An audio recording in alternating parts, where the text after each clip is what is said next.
Aquarians, let's say कि आज आपके लिए divine message, goddess guidance, universal message क्या है। अभी एट प्रेजेंट आपको क्या सुनने की ज़रूरत है। लाइफ की जो भी सिचुएशन आज 5 मार्च 2026 के दिन में आपके लिए आए, उसको कैसे डील करना ठीक रहेगा, या फिर आप किसी भी सिचुएशन में अभी अगर लाइफ की हैं और डिवाइन गाइडेंस चाहते हैं तो वो आपके लिए क्या है। लेट्स सी कि क्या मैसेज हमें मिलते हैं यूनिवर्स की तरफ से, गॉडेस की तरफ से एंड आपके स्पिरिट गाइड्स की तरफ से। Please universe, please divine power, please spirit guides, please give me the accurate message for Aquarians 5 March 2026। सबसे पहले देखते हैं आज की ओवरऑल एनर्जी क्या है, आज के दिन की ओवरऑल एनर्जी क्या है। 5 March 2026 overall energy for sun, moon, Venus, rising, Aquarians. Thank you so much. Alright. Wow, we have partnership. So clearly बहुत पॉजिटिव एनर्जी है यहाँ पे। लोगों के साथ मिलजुल के काम करना आपके लिए अच्छा रहेगा, और हो भी सकता है कि लोग आपके साथ काम करें, आपके साथ अच्छे से बातचीत करें, खूब सारा कोई प्रोफेशनल पार्टनरशिप करके आप कोई गेन अचीव करें, या पर्सनल पार्टनरशिप करके आपकी लाइफ में कोई हैप्पीनेस आए। आज आपको आप जैसे लोग मिलेंगे जो आप जैसी सोच रखते हैं, आप जैसी बात करते हैं, आप जैसे दिखते हैं, आप जैसे गोल्स या जैसे कहना चाहिए ना एम्स उनके हैं। तो आप लोग जब साथ में मिलेंगे तो आप एक अच्छे आउटकम की तलाश कर सकते हैं, अच्छा सोच सकते हैं, भविष्य के बारे में बात कर सकते हैं। ऐसी एनर्जीज मुझे यहाँ पे आपकी दिखती है।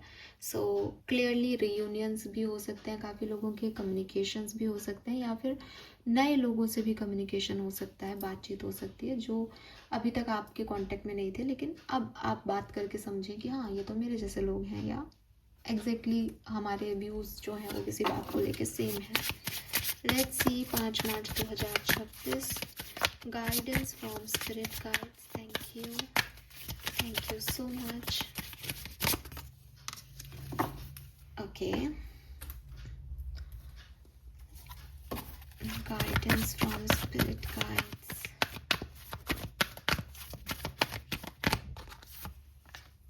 All right, guidance from spirit guides. Thank you. Fine. So we have peace, we have building blocks, and we have spirit message for you. Spirit message है, if it is meant to be, it will be. You won't have to force, convince, or worry over it. Let it flow, let it be, and let it come to you.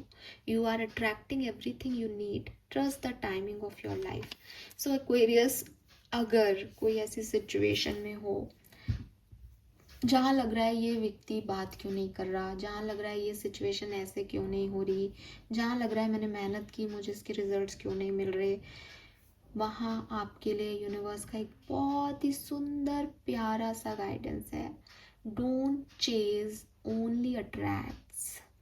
अगर आप situation के, इंसान के, या किसी भी particular चीज़ के पीछे भागते जाओगे तो वो आपके आगे भागती जाएगी, भागती जाएगी, भागती जाएगी। आप उसे कभी कैच नहीं कर पाओगे।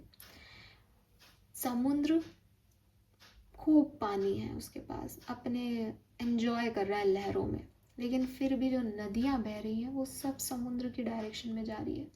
समुद्र नदियों को चेज नहीं करता। समुद्र खाली नहीं है कि अरे प्लीज़ मेरे में भी कोई पानी डाल दो। वो तालाब, वो बावड़ियाँ खाली हैं, लेकिन नदियाँ वहाँ नहीं जाती। तो अट्रैक्शन का नियम है, जो चीज़ आपकी तरफ होगी, जो चीज़ आपके पास होगी, लोग अपने आप आपकी तरफ आएंगे। अगर आप प्यार में हैं, तो अगर आप सेल्फ लव करते हैं, सेल्फ हीलिंग करते हैं, खुद को ऐसा अच्छे से बना के रखते हैं, एंजॉय करते हैं ज़िंदगी को, तो जिन लोगों को चाहते हो आप कि ये आपकी तरफ आए, तो वो अपने आप आपकी तरफ अट्रैक्ट होते हैं कि यार ये कितनी खुश है, इसके साथ रह के हम भी खुश हो सकते हैं, इसकी तरफ चलें यार अपन। तो वो चीज़ जो है वो आपको अपने लिए क्रिएट करनी होगी। अगर आप एक ऐसी एनर्जी में हैं जहाँ आप लोगों के पीछे भागते रहते हो, सिचुएशंस के पीछे भागते रहते हो, डोंट डू दिस। दूसरा मैसेज इसी कार्ड का ये है कि जो आपके लिए अच्छा है यूनिवर्स आपको वही देगा। तो अट्रैक्शन का एक नियम ये भी है कि मैं ये शर्त नहीं लगाऊं कि मुझे तो जो है वो ये पर्टिकुलर ऐसा कलर, ऐसा बॉडी बिल्ड, ऐसा जो है पर्सन मुझे चाहिए। जो मेरे लिए अच्छा है मुझे चाहिए हो। मैं तो पागल हूँ, मैं तो कुछ भी चाह सकती हूँ। ठीक है, मुझे तो कुछ भी अच्छा लग सकता है। आज ये अच्छा लग रहा है, एक साल बाद कुछ और अच्छा लग सकता है। पसंद है मेरी, है ना। तो यूनिवर्स को ऐसे हमें नहीं कहना चाहिए कि साहब मेरे को तो ये दो, क्योंकि मैं नहीं जानती वो कितना अच्छा है कितना नहीं। यूनिवर्स आपके लिए जानते हैं। अगर कोई चीज़ आपके लिए बनी है तो आपसे कोई नहीं छीन सकता। एक बहुत ही ख़राब एक्सपीरियंस था मेरी ज़िंदगी का, मैं आप लोगों से बताती हूँ। एक्सपीरियंस तो खैर क्या ही शेयर करूँ, लेकिन मतलब मेरी लाइफ का एक ख़राब टाइम जिसे कह लो चल रहा था। उस पर्टिकुलर टाइम में जब मैं काम कर रही थी, अपने वर्क प्लेस पे जाती थी, तो वहाँ पे एक बॉस थे, सर थे, बड़े थे मुझसे। उन्होंने मुझे एक ही चीज़ कही थी कि कोई मेरी पॉकेट से छीन सकता है लेकिन मेरे नसीब का नहीं छीन सकता। उस खराब सिचुएशन में भी उनकी ये एक बात, मतलब उन बॉस ने या उन सर ने मेरे साथ कुछ बहुत बेहतर नहीं किया, लेकिन उनकी ये बात बहुत बेहतर थी। और मैंने इसको ना हमेशा समझ लिया इस बात को। ऐसे कई लोगों ने मुझे कई स्टेटमेंट्स दिए ज़िंदगी में जो मैं कभी बोलूँगी नहीं, बिकॉज वो मेरी लर्निंग रहे उस पर्टिकुलर टाइम पे। और मतलब ख़राब व्यक्ति का भी ज्ञान अच्छा हो सकता है, और ये ज्ञान मुझे सच में अच्छा लगा। तो ये ज्ञान मैं आज आपको दूंगी कि अगर आपके नसीब का कुछ है, अगर आपकी भाग्य का है, आपसे उसको कोई नहीं छीन सकता। वो खुद इंसान भी आपसे दूर नहीं जा सकता अगर वो चाहे तो, अगर वो आपके भाग्य में लिखा है तो। और अगर वो आपके भाग्य का नहीं है, वो आपके नसीब का नहीं है, अब पकड़ पकड़ के भी ले आओ ना, सारी बातें भी मान लो ना उसकी, तो भी वो आपका नहीं होगा। तो जो आपका है वो आप तक आ जाएगा। उसको फोर्स करने की, कन्विंस करने की, चिंता करने की ज़रूरत ही नहीं है। उसको फ्लो में रहने दो, जैसा है चलने दो, अपने आप होगा आपके लिए, अगर वो आपके लिए है तो। और अगर वो आपके लिए नहीं है तो ऐसी किसी चीज़ के पीछे पड़ने का कोई फ़ायदा नहीं है जो आपके लिए है ही नहीं। अगर आप उसे मैनिफेस्ट करके भी बुला लोगे अपनी तरफ, कुछ टाइम बाद आपको रियलाइज़ होने लग जाएंगे कि मेरी से गलती हो गई, मुझे ये चीज़ चाहिए ही नहीं थी। तो वही चीज़ है, ऐसी चीज़ों में आपको बस इतना ही ध्यान रखना है कि जो मेरे लिए अच्छा है वो मुझे दो, जो अच्छा नहीं है ठीक है, लेट इट बी।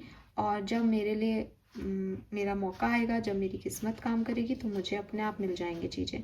तो उसके लिए परेशान होने की ज़रूरत भी नहीं है। ठीक है, now we have building blocks. Building blocks का कार्ड कह रहा है कि हो सकता है कि आप अपनी लाइफ में जो फाउंडेशन क्रिएट कर रहे हो एक्वेरियस, वहाँ कहीं कुछ क्रैक्स हैं। ठीक है, तो इट्स टाइम कि आप अपनी लाइफ में जो भी आप गोल लेके चल रहे हो, जो भी आप एम लेके चल रहे हो, उस सिचुएशन में कुछ स्ट्रेंथनिंग डालो। ठीक है, कुछ साइन आपको मिल रहे हैं, कुछ सिचुएशंस आपको कुछ आगाह कर रही हैं कि देखो भाई ये चीज़ यहाँ से क्रैक्ड है, ये फाउंडेशन अच्छा नहीं बनेगा।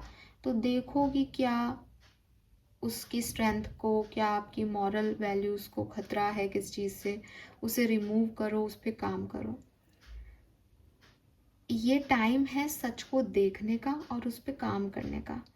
ये टाइम नहीं है कि नहीं नहीं मैंने बनाया है बिल्डिंग तो मैं तो कोई क्रैक छोड़ ही नहीं सकता। आपको बाद में अच्छा लगेगा कि आपने यूनिवर्स की बात मानी और आपने चीज़ों पे काम किया और वापस से रीबिल्ड कर लिया सही टाइम पे, बजाय कि उसको रिप्लेस करने के।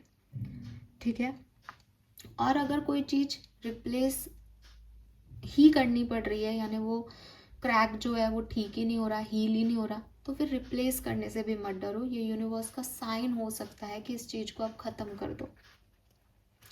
तो यूनिवर्स आपको लाइफ की किसी ना किसी सिचुएशन में ये बता रही है कि जैसा आप सोच रहे हो वो फाउंडेशन वैसा नहीं है, वो उतना स्ट्रॉन्ग नहीं है। You have two options if you want that. आप उस पर काम करें, उसको स्ट्रेंथन करें। अगर वो आपके काम करने पे भी स्ट्रेंथनिंग नहीं पा रहा है या वो ठीक नहीं हो रहा है, रिप्लेस कर दें। अभी सही टाइम है, अभी रिप्लेस हो जाएगा तो हो जाएगा, बाद में पूरी बिल्डिंग ढह जाएगी, बाद में ज़्यादा नुकसान हो जाएगा। तो इन यूनिवर्सल साइंस को समझें बजाय कि इनको इग्नोर करने के। फाइन, ये किस लहजे में, किस लिहाज में, किस सिनेरियो में आपसे मैच कर रहा है मुझे नहीं पता, लेकिन मैसेज यही है। Then we have peace. आप चिंता बहुत कर रहे हो एक्वेरियस, इट सीम्स कि आप कंटिन्यूसली ओवर थिंक कर रहे हो किसी बात को लेकर के, ऐसा नहीं हो जाए, ऐसा हो जाएगा क्या, ये है क्या, वो है क्या। Don't do this. चिंता की कहीं कोई बात ही नहीं है, क्योंकि आप फालतू में किसी बात के बारे में सोच रहे हो। अगर ये किसी पर्सन को पाने के लिए, किसी सिचुएशन को अपने हिसाब से चलाने के लिए, तो आई टोल्ड यू कि अगर आपके हिस्से की है तो मिलेगी, करेगी, आपके लिए टाइम काम करेगा। नहीं है तो आप कुछ ही कर लो, नहीं करेगा। अगर ये किसी फाउंडेशन को रिबिल्ड करने को लेकर के है जो शायद अच्छा है ही नहीं, बार बार गिर रहा है, आप फालतू की मेहनत करो, फालतू की चिंता करो, छोड़ो उसको। नए तरीके से काम करो, नए लोगों पे काम करो, क्योंकि सब कुछ आपके अच्छे के लिए हो रहा है। आपके लिए नई पार्टनरशिप्स हैं, नई जो है आप नए तरीके से सोच सकते हो, नए लोगों से जुड़ सकते हो, ये टाइम है आपके लिए। और आप ये सोच रहे हो कि मैं पुरानी सिचुएशंस को कैसे डील करूं, उसके बारे में ओवरथिंक कर रहे हो, बेकार बात कर रहे हो आप। तो शांति से बैठ के रेस्ट लो, नई सिचुएशंस पे अपना टाइम दो, या फिर पुरानी सिचुएशंस को कैसे स्ट्रेंथन करना है उस पर फोकस करो। लेकिन चिंता करके आपको कुछ नहीं मिलेगा, क्योंकि चिंता आपके सॉल्यूशंस का पार्ट नहीं हो सकती। ठीक है, सो ये मैसेज मुझे यहाँ पे मिल रहे हैं। Colour of the day is definitely blue colour, sky blue या फिर डार्क ब्लू, नेवी ब्लू, कुछ भी हो सकता है, बट ब्लू कलर है। एंड एक मैसेज मुझे यूनिवर्स आपके लिए भी दे रहा है that you are protected Aquarius. अगर आपको अपनी स्टेबिलिटी को लेके, अपने प्रोटेक्शन को लेके चिंता हो रही है, यू आर प्रोटेक्टेड। आप एंजल्स की गोद में हो, वो आपको कुछ नहीं होने देंगे। ठीक है, बस आप जिन चीज़ों की चिंता कर रहे हो वो अपनी डिवाइन टाइमिंग पे होंगी, तो उसको उसके हिसाब से छोड़ दो। नंबर्स की बात करती हूँ तो यहाँ नंबर 10, नंबर 1 की ऊर्जा बहुत सिग्निफिकेंट है। नंबर 11 मुझे दिखा, 11 नंबर 2 की ऊर्जा बहुत सिग्निफिकेंट है। 31 और 4 की ऊर्जा बहुत सिग्निफिकेंट है। 28 की ऊर्जा सिग्निफिकेंट है। नंबर 8 और नंबर 3 की ऊर्जा बहुत सिग्निफिकेंट है। सो ये नंबर 7 है, ये कलर मैंने आपको ब्लू बता दिया है। This is all for you Aquarius for 5th of March 2026। Hope ये आपसे रेजोनेट होगा। चैनल को लाइक और सब्सक्राइब कीजिएगा। Bye bye.